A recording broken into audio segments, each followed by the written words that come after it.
নমস্কার। কবিতা পাঠের সময় এখন। আমরা কবিতা পাঠে ছিলাম, আমরা কবিতা পাঠে আছি এবং আমরা কবিতা পাঠে থাকব। কবিতা পড়ব কবি তৃপ্তি সাঁতরার লেখা জংলা ছাপা। তৃপ্তি সাঁতরা, তার কবিতার নাম জংলা ছাপা। এই শিরোনামের অধীনে 3টি কবিতা আছে। জংলা ছাপা 1। জল জঙ্গল, ছোপ ছোপ লাল হলুদ, ছোপ ছোপ নীল হলুদ, ছোপ ছোপ জংলা ছাপা হারিয়ে আমি তখন ভিড়ের মানুষ।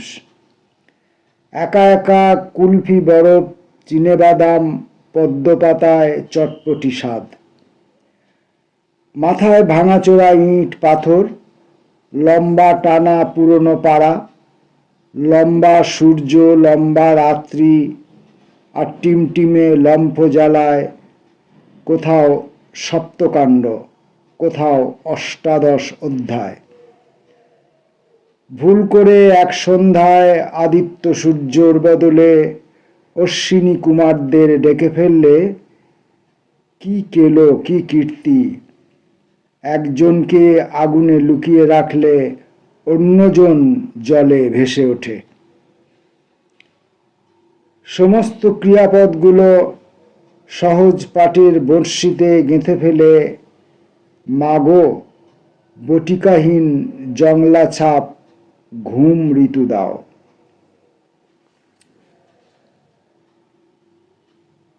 জংলা ছাপ 2 নম্বর।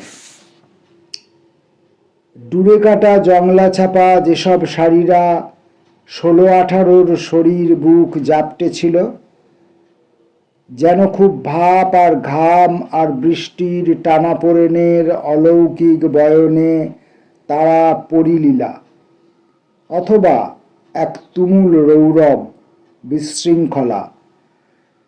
বিশৃঙ্খলা কখনোই সাধারণ হয় না, নিম্ন মেধা হয় না। পরিলীলাও নিম্ন মেধা নয়, জংলা শাড়িও নয়। বাইপোলার সিনড্রোম কাটাতে কাটাতে এইসব বিশৃঙ্খল মেধাতত্ত্ব কিশোরদের পাঠ্যক্রমে রাখি। তৃপ্তি সাঁতরার জংলা ছাপা কবিতার 3 নম্বর অংশটি। বাংলা মানেই চোলাই আকণ্ঠ। তুমি যে গিয়াছ বকুল বিছানো পথ, জমাট দানা ওষ্ঠ, বর্ণ আর নাভি থেকে ব্রহ্মনাদ, চাপর ঘণ্টের আধবাটা মটর ডালের ঘ্রাণ। আমরা এইসব বোয়াল ভাঙা পংক্তি ভোজন, নিমফল বিকেলে, মুগ্ধ চোখ, রং মাখা রং ওঠা জংলা ছাপা নন্দীভৃঙ্গি আর শিবের প্রেমিকা। খুঁটে খুঁটে কয়েদ বেল মাখা, আটি ঘষে ঘষে তালের ক্ষীর, ভরা ভাদ্র, ছাপা মেঘ, ছাপা মেঘে অশেষ গেরস্থালি, আর মাঝে মাঝে ফোঁস ফোঁস কুলোপনা চক্কর। তৃপ্তি সাঁতরার জংলা ছাপা এই শিরোনামে 3টি কবিতা পাঠ করলাম। কবিতা পাঠের এই সময়ে এখন পড়ব কবি দিলীপ তলোয়ারের কবিতা। প্রথম কবিতার নাম বিনোদন। আমাদের মাঝখানে ময়ূর বসেছিল এক বৃষ্টি বিকেলে। মাঠ জুড়ে তখন বর্ষালি রিংটোন, হাত রেখেছিল সরাসরি রামধনু আর চিত্রকল্প সমূহে। অথচ কি তুমুল কথা হয়েছিল সকালের রোদে। পেখমের সর্বোচ্চ আনন্দ পালকে অনেক অনেক চুপ কথা, মেঘে মেঘে কত জিজ্ঞাসা ভাসমান। আমাদের মাঝখানে ময়ূর বসেছিল দুজনের মুখোমুখি সভা, মুঠোফোনে জল বাজনার সুর এবং চিবুকের ওঠানামা, ইশারায় তুলনামূলক সম্পর্ক সাধনা, অথবা সিদ্ধান্ত নতুন।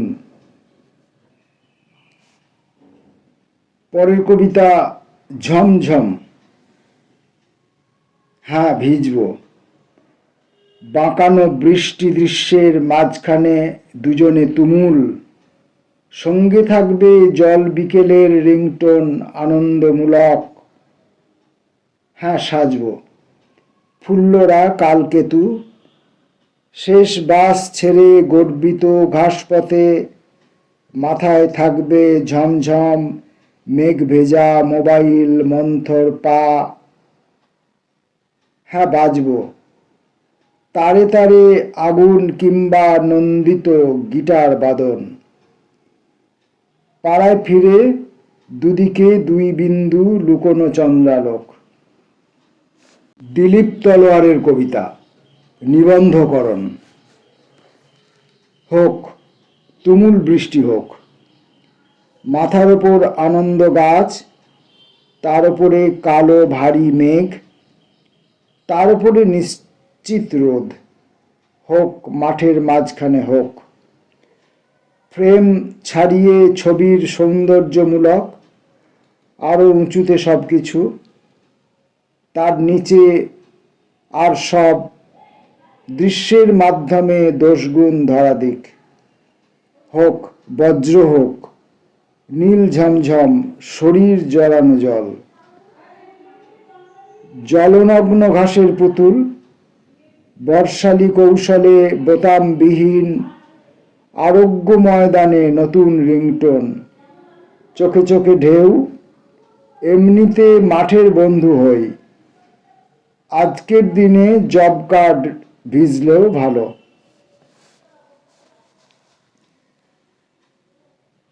দিলীপ তলোয়ারের আরেকটি কবিতা SMS। কাল বিকেলে রোদ মাঠে তোদের দুজনের মধ্যে পরিচয় হবে। আজ জাতীয় টিভিতে সরাসরি সান্টানা কার্লোস, আমি আছি। নোটবই হারিয়ে গেছে, তো ওই নতুন মেয়েটার বাড়ি যা। বন্ধুর মতো পাশে থাকা কি বাধ্যতামূলক? মতামত দাও।